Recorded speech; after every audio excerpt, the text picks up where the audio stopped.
When my husband Larry was a little boy, there was nothing he liked better than spending time at his granny's.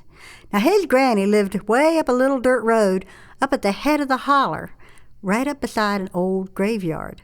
Folks around there said that graveyard was haunted, but Granny said it didn't bother her none.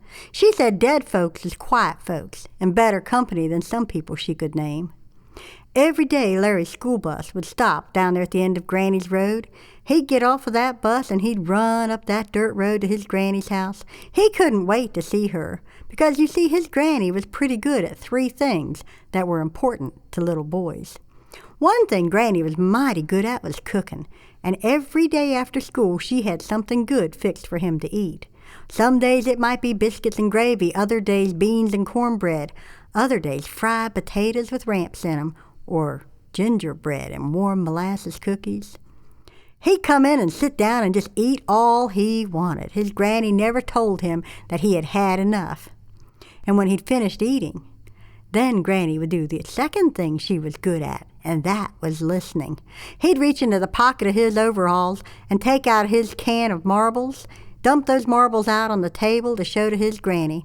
He always carried his marbles in a little metal Prince Albert tobacco can, a little flat red can that slid perfectly down into the pocket of his overalls.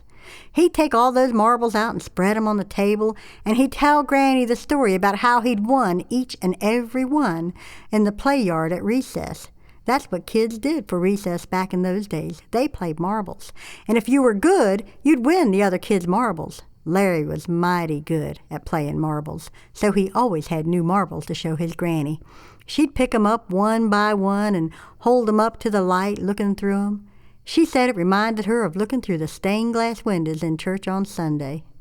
They'd get all that done, look at all those marbles, and Larry, he'd put 'em back in the can and slip the can back in the pocket of his overalls. And then they'd go out to do the chores.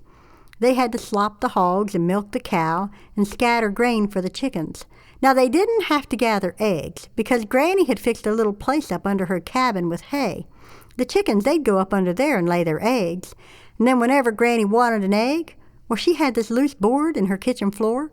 She could just tap that board with her foot and it would fly up, and she could reach down in there into that chicken nest and get her eggs. Larry remembered one time Granny reached down in there to get an egg, and she pulled it up out of there, and there was a copperhead snake hooked onto the other end.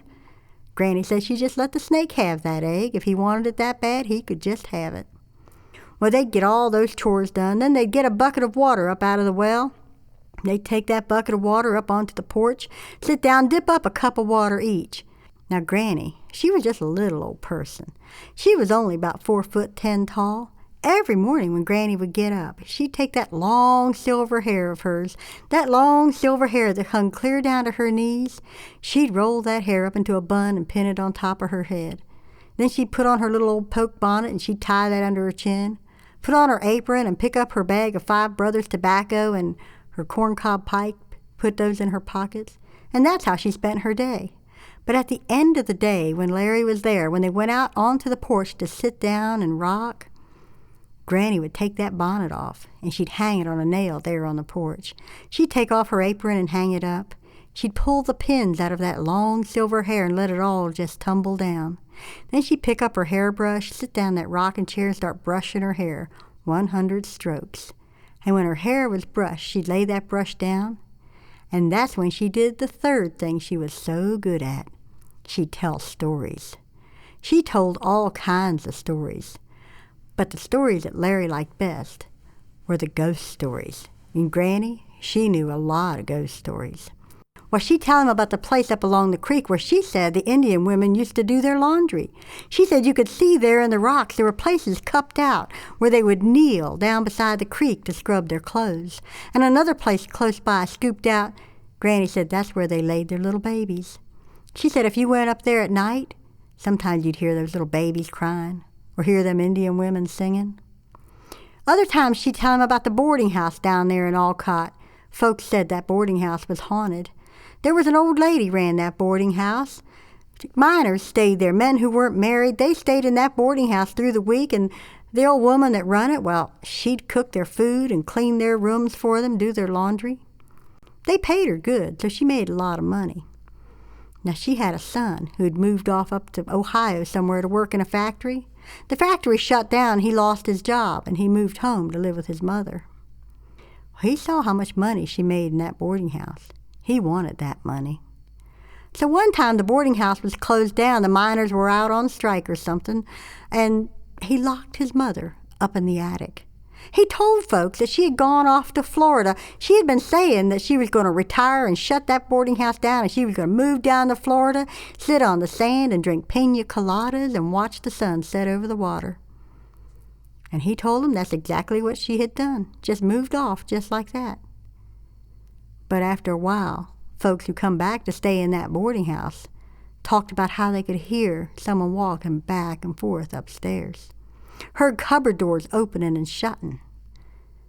When they got to investigating, they found that old woman's body up there in the attic. Her son had locked her up there and let her starve to death. Granny said until that boarding house was burnt down, you could hear that old woman walking back and forth on them floorboards, hear them cupboard doors in the kitchen opening and shutting. That old woman was looking for food. But of all the stories she told him, his favorite story was the story of the Headless Woman of Briar Creek. No one knows who she is, Granny said. They don't know why she come to be here. They don't even know who killed her or why. Some folks said it was a jealous husband. Others said it was her boyfriend. Some people said it was her best friend. They don't know how she come to be here, but she's here every night, just after dark. If you go down the road and you look up there at that old hanging rock, that big rock that juts out in the road, you look up there on top of that rock, you'll see her standing up there on that rock. And she's always wearing the same thing, long brown dress with a row of big shiny black buttons and little pointy-toed black boots with little black buttons on them. She holds her head under her arm. Now, if you're going slow enough and you stop and watch, you'll see her start falling, and then you better get on out of there. Because if you stay long enough to see her hit the ground, you be just as dead as she is. Well, Granny tell him that story, and it'd be about that time the sun be going down behind the ridge and darkness start falling. And Larry'd figure he'd better be getting on home because, well, he sure didn't want to see that headless woman. So he started on down the road and turning around, waving to his granny as far as he could see her. Bye, Granny. Bye. Bye. He'd get down the road and around the curve where he couldn't see her cabin anymore.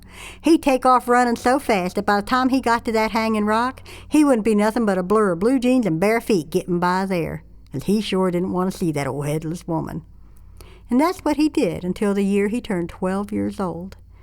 And that year he got to thinking about that story his granny had been telling him. Was it true? Or was it something she was making up? Was she telling him that story just to make him go home early? To get home before dark? Or was she maybe getting tired of his company and just figured telling him that story would make him leave? Was there really any such thing as a headless woman? Baby stuff, Larry thought. She's making up that baby stuff, and I've been believing it, and I'm not going to run by that rock anymore. Next time I go by there, I'm going to walk. I'm going to see if I can see that headless woman. Next time he went to Granny's house, they did the same things they always did. She had food fixed for him to eat. Oh, it was biscuits and gravy this time, his favorite. And they did the chores, and they went out there and sat out on the porch, and she told him stories. And the last story she told him was the Headless Woman of Briar Creek. When she finished that story, Larry got up and started on down the road, turning around and waving, Bye, Granny. Bye. Bye. See you tomorrow. Bye.